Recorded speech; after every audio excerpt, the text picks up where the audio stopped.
सविताताई आपल्या मुलासाठी आणि सुनेसाठी स्वयंपाकघरात जेवण बनवत होत्या. तेवढ्यात त्यांची सून रवीना किचनमध्ये आली आणि अचानक त्यांच्या हातातील लाटणी हिसकावून घेत म्हणाली, आई, तुम्ही आता स्वयंपाकघरात काय करत आहात? मी तुम्हाला म्हणाले होते ना की आता मी स्वयंपाकघरातील काम करण्यास सक्षम झाली आहे, त्यामुळे कृपया माझ्या स्वयंपाकघरात येऊ नका. तसेही तुम्ही किचन खूप घाण करता. हे ऐकून सविताताईंना मोठा धक्काच बसला. त्या म्हणाल्या, सुनबाई, तू पुन्हा माझ्याशी पूर्वीसारखे गैरवर्तन करत आहेस. तर त्यांची सून वाकडे तोंड करून म्हणाली, हो, मग तुम्ही माझं काय बिघडवणार आहात? तुम्हाला घर सोडून जायचं असेल ना तर निघून जा. तुम्हाला कोणी अडवलंय? सुनेचे असे बोलणे ऐकून सविताताईंचे डोळे भरून आले. कारण 2 महिन्यापूर्वी सविताताईंच्या सुनेचे हर्नियाचे ऑपरेशन झाले होते. त्यानंतर त्या दिवस रात्र आपल्या सुनेची काळजी घेत होत्या. पूर्ण घराची सर्व जबाबदारी सविताताई एकट्या सांभाळत होत्या. नातवंडांची काळजी घेत होत्या. त्यांना तयार करून शाळेत घेऊन जाणे, घेऊन येणे हे काम सुद्धा सविताताई करत होत्या. एवढी सगळी धावपळ करूनही आज त्यांची सून त्यांना हे सर्व बोलत होती. सविताताईंना वाटत होते की भूतकाळातील सर्व गोष्टी जुन्या झाल्या आहेत आणि त्यांची सून आता मनापासून त्यांचा आदर करते. मात्र सुनेचे बोलणे ऐकून त्या रडू लागल्या आणि सविताताई रडत रडत त्यांचा मुलगा निशांतकडे आल्या आणि म्हणाल्या, बघ ना बाळा, सुनबाई काय बोलते आहे. ती पुन्हा तशीच पूर्वीसारखी वागू लागली आहे. बघ, हे असंच चालू राहिलं तर या घरात मला सन्मानानं जगता येईल का? तू तुझ्या बायकोला समजव. मला काय हवे आहे, घरातील सर्व कामे मी करते. त्या बदल्यात मला थोडा आदर हवा आहे. तिने माझ्याशी प्रेमाने बोलावे. सुनबाई इतकंही करू शकत नाही का? निशांत रागाने म्हणाला, आता पुन्हा सासू सुनेमध्ये भांडण सुरू झाले आहेत का? हे बघ आई, आता तुझे इथे काही काम नाही, म्हणून मी विचार करतोय की आता तू पुन्हा वृद्धाश्रमात जावीस. शस्त्रक्रियेनंतर तू माझ्या बायकोची खूप काळजी घेतलीस, पण आता इथे तुझे काहीच काम नाही. तिकडे वृद्धाश्रमात तुझे मित्र आणि मैत्रिणी तुझी वाट पाहत असतील. हे ऐकून सविताताईंना जणू काही आकाशातून जमिनीवर पडल्यासारखे वाटले. आश्चर्याने त्यांचे डोळे विस्पारले. 6 महिन्यांपूर्वी त्यांचा मुलगा व सून दोघांनीही सविताताईंचा घरात अपमान करण्यास सुरुवात केल्यावर सून रात्रंदिवस त्यांना टोमणे मारू लागली. सविताताईंना स्वयंपाकघरात जाण्यापासून रोखण्यात आले. सविताताई त्यांच्या खोलीत जुन्या फर्निचर सारख्या पडून होत्या. मग एके रात्री त्यांचा मुलगा आणि सून आपापसात बोलत असल्याचे त्यांनी ऐकले. सविताताईंची सून त्यांच्या मुलाला सांगत होती की आता तुमच्या आईला वृद्धाश्रमात पाठवा, कारण ती खूप म्हातारी झाली आहे आणि रात्रंदिवस माझ्याशी भांडत राहते. त्यांच्या म्हातारपणी मी त्यांची सेवा करू शकणार नाही आणि त्यांच्यासोबत आरामात राहू सुद्धा शकणार नाही. तुला तुझ्या बायकोसोबत राहायचं असेल तर तुझ्या आईला वृद्धाश्रमात सोडून यावे लागेल. सविताताईंना वाटले की निशांत आपल्या बायकोला समजावेल, पण त्याने लगेच होकार दिला आणि म्हणाला, ठीक आहे प्रिये, तुला माझ्या आईसोबत राहायचं नसेल तर मी तिला वृद्धाश्रमात सोडण्याची व्यवस्था करेन. हे ऐकून सविताताईंना मोठा धक्काच बसला आणि रागाच्या भरात सविताताईंनी स्वतःच घर सोडण्याचा निर्णय घेतला. त्यांचा मुलगा त्यांना काही बोलण्याआधीच दुसऱ्या दिवशी सकाळीच त्या आपल्या मुलाला निशांतला म्हणाल्या की बाळा, घरात खूप भांडणे होतात, म्हणून मी विचार करते आहे की मी कुठेतरी जावे.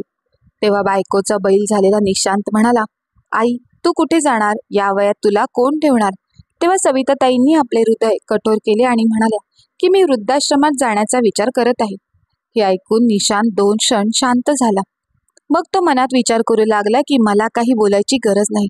बरं झालं आई स्वतःहून वृद्धाश्रमात जाण्याबद्दल बोलत आहे. सविताताईंनी विचार केला होता की जेव्हा मी स्वतः वृद्धाश्रमात जाण्याबद्दल बोलेन तेव्हा कदाचित आपल्या मुलाला थोडी लाज वाटेल आणि त्याला त्याची चूक समजेल. पण निशांत निर्लज्जपणे म्हणाला, ठीक आहे आई, तुझी इच्छा असेल तर मी काय बोलणार? आता मी तुला जबरदस्तीने या घरात ठेवू शकत नाही ना. आपल्या मुलाचे असे बोलणे ऐकून सविताताई आश्चर्यचकित झाल्या. त्या विचार करू लागल्या की जेव्हा मी ह्याला त्याच्या बायकोला समजून सांगण्यासाठी सांगायचे की तिला माझ्यासोबत थोडंसं नीट वागायला सांग, तेव्हा तो म्हणायचा, आई, मी तुझं काय ऐकू? मी सासू आणि सून यांच्या भांडणात पडणार नाही. आणि आज तोच माझा मुलगा माझ्या म्हणण्याला क्षणार्धात सहमती दर्शवत आहे. तेव्हा सविताताई नाराज होऊन म्हणाल्या, वा बाळा, तू आता खरंच खूप मोठा झाला आहेस. तू तुझ्या सोयीप्रमाणे माझे म्हणणे मान्य करायला सुरुवात केली आहेस. मात्र निशांतने आपल्या आईच्या टोमण्याकडे दुर्लक्ष केले. शेवटी त्याला आईपासून सहज सुटका करून घ्यायची होती. म्हणून निशांतने आईसाठी लवकर वृद्धाश्रम शोधण्यास सुरुवात केली. मग 2च दिवसांनी तो आईला म्हणाला, आई तुझ्या काही महत्वाच्या वस्तू बांधून घे, मी तुला उद्या वृद्धाश्रमात सोडतो आहे. हे ऐकून सविताताईंना मोठा धक्का बसला आणि त्या विचार करू लागल्या की आपल्या मुलाला माझ्यापासून सुटका करून घ्यायची किती घाई लागली आहे. म्हणून रागाने सविताताईंनी आपले सामान बांधले आणि त्या वृद्धाश्रमात गेल्या. पण त्या मनात विचार करत होत्या की जेव्हा त्यांच्या मुलाला त्याची चूक कळेल तेव्हा तो मला घ्यायला नक्की येईल. बघता बघता 6 महिने निघून गेले आणि एके दिवशी त्यांचा मुलगा त्यांना घ्यायला आला. तेव्हा वृद्धाश्रमातील सर्वांनाच आश्चर्य वाटले की म्हातारीला न्यायला शेवटी मुलगा आलाच. सर्वजण सविताताईंसाठी खूप खुश होते. सविताताई आनंदाने घरी आल्या. दुसऱ्याच दिवशी मुलगा आणि सून तयार झाले आणि कुठेतरी बाहेर जाताना म्हणाले, आई आम्ही बाहेर जाऊन येतो, तू जेवण तयार कर. सविताताईंनी आनंदाने सर्व स्वयंपाक तयार केला. 2 तासांनी निशांत आणि सुनबाई घरी आल्यावर ते खूप उदास दिसत होते. मग निशांत नाटक करत सविताताईंना म्हणाला, आई आम्ही डॉक्टरकडे गेलो होतो कारण तुझ्या सुनेच्या खूप दिवसापासून पोटात दुखत होते. डॉक्टरांनी सांगितलं आहे की तिला हर्निया आहे आणि लवकरच ऑपरेशन करावे लागेल. आपल्या मुलाचे बोलणे ऐकल्यानंतर सविताताईंना त्यांच्या सुनेची काळजी वाटू लागली. त्या म्हणाल्या, बाळा सुनबाईचे लवकर ऑपरेशन कर, मी आहे ना तिची काळजी घ्यायला. बिचारी माझी सुनबाई किती निरागस आहे, तिला आता किती त्रास होईल ना.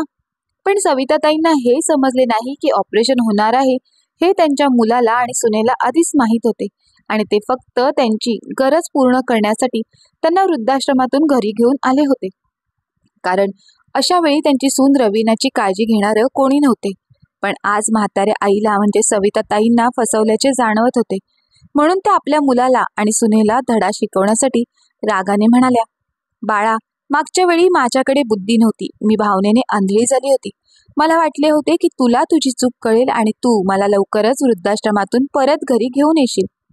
तू जेव्हा मला घ्यायला आला होतास तेव्हा माझी तपश्चर्या पूर्ण झाली असे मला वाटत होते. आता तू मला तुझ्यापासून कधीच दूर ठेवणार नाहीस. पण तू खूप वाईट निघालास. तू तर मला इथे फुकटची मोलकरीण बनवून घेऊन आलास आणि आज तुझे काम झाल्यावर तुला मला इथून परत पाठवायचे आहे. नाही बाळा, नाही, हे पुन्हा कधीच होणार नाही. सुरुवातीला मला इतका धक्का बसला की मला भानच राहिले नाही. पण हे घर माझ्या नवऱ्याने माझ्या नावावर केलं आहे, हे कदाचित तुम्ही विसरला आहात. तेव्हा सविताताईंचा मुलगा हसत म्हणाला, आई कदाचित तू विसरली आहेस. एकदा हे घर माझ्या नावावर करण्यासाठी तू विमाच्या कागदपत्रावर आणि घराच्या कागदपत्रावर तू स्वतः सह्या केल्या होत्यास. हे ऐकून सविताताई चिडल्या आणि म्हणाल्या, ठीक आहे, आता तुम्ही लोक तुम्हाला वाटेल ते करा. असे बोलून सविताताई रागाने घरातून निघून गेला. आई रागाने गेली आहे त्यामुळे आई घरी कधीच परत येणार नाही असे मुलाला वाटले. पण तासाभरात सविताताई पोलिसांसह घरी पोहोचल्या. माझ्या मुलाने माझी फसवणूक करून माझ्या नवऱ्याने घेतलेले घर माझ्याकडून हिसकावून घेतले आहे असा आरोप सविताताईंनी आपल्या मुलावर केला. हे ऐकून निशांतचे हातपाय थरथरू लागले. मग तो रागाने म्हणाला, आई तुझ्यानंतर सर्व काही माझेच होईल ना, मग तुला हे नाटक करायची काय गरज होती. तेव्हा सविताताईंनी त्याला जोरात थप्पड मारली आणि म्हणाल्या, नालायका, जर सगळं तुझं होतं तर माझी फसवणूक करून घरदार सर्व तुझ्या नावावर करण्याची काय गरज होती. म्हणजे तू तुझ्या आईला जुन्या वस्तूसारखं घराबाहेर काढणार. पण तू खूप मोठी चूक केलीस बाळा. सुरुवातीला मी भावूक झाले होते आणि मला वाटले होते जाऊ द्या, शेवटी तू माझाच मुलगा आहेस, तुला हवे तसे तुला आनंदी जगता यावे. पण आज तुम्ही निर्लज्जपणाची मर्यादा ओलांडली आहात. त्यामुळे आता तुम्ही लवकरात लवकर माझे घर रिकामे करा. तुम्हा लोकांना फक्त माझा वापर करायचा होता. पण आता मी तुम्हाला सांगते की आई शुद्धीवर आल्यावर काय करू शकते. तेव्हा सविताताईंची सून घाबरली आणि हात जोडून म्हणाली, आई माझी नाही तर निदान तुमच्या नातवंडांचा तरी विचार करा. त्यावर सविताताई स्मित हास्य करत म्हणाल्या, नाही सुनबाई, तुम्ही तुमच्या मुलांचा स्वतःच विचार करा आणि भविष्यासाठी तयार राहा. जसं तुम्ही माझ्याशी वागलात, कदाचित उद्या तुमचीही मुलं तुमच्याशी तसंच वागतील. मग कदाचित तुम्हाला ते समजेल आईचे हृदय तुटल्यावर तिला कोणत्या प्रकारच्या वेदना होतात. हे बोलता बोलता सविताताईंचे डोळे भरून आले. इन्स्पेक्टर साहेबांनी सविताताईंच्या मुलाला लवकरात लवकर सविताताईंचे घर रिकामे करण्यास सांगितले. आता त्यांच्या मुलाकडे दुसरा कोणताही पर्याय नव्हता. त्याने हे प्रकरण पुढे नेले असते तर हे प्रकरण न्यायालयात पोचले असते आणि त्याला हे अजिबात नको होते. त्यामुळे आता घर रिकामे करणेच त्याला योग्य वाटले. इन्स्पेक्टर साहेब निघून गेल्यावर त्याने सविताताईंचे पाय धरले आणि म्हणाला, आई, मला माफ कर. अशी चूक पुन्हा होणार नाही. आई, तू या घरात आदराने राहा. आम्ही सेवा करू तुझी. आम्हाला आमची चूक कळली आहे. मग सविताताई हसत म्हणाल्या की तुम्हाला तुमची चूक इतक्या लवकर कळलेली नाही. उलट तू मला पुन्हा मूर्ख बनवत आहेस आणि प्रसंगानुसार रंग बदलत आहेस. पण आता मला तुझ्या वागण्यातील प्रत्येक गोष्ट माहीत झाली आहे. त्यामुळे आता मी तुझ्यासाठी काहीही करू शकत नाही. मी इतकी वर्ष तुझे पालनपोषण केले. तेच पालनपोषण आज माझी चेष्टा करत आहे. मी कशी तरी स्वतःवर नियंत्रण ठेवण्याचा प्रयत्न करेन, पण आता भविष्यात मी तुझ्यासाठी काहीही करू शकत नाही. तू तुझी व्यवस्था कर. असे म्हणत सविताताईंनी हात जोडले.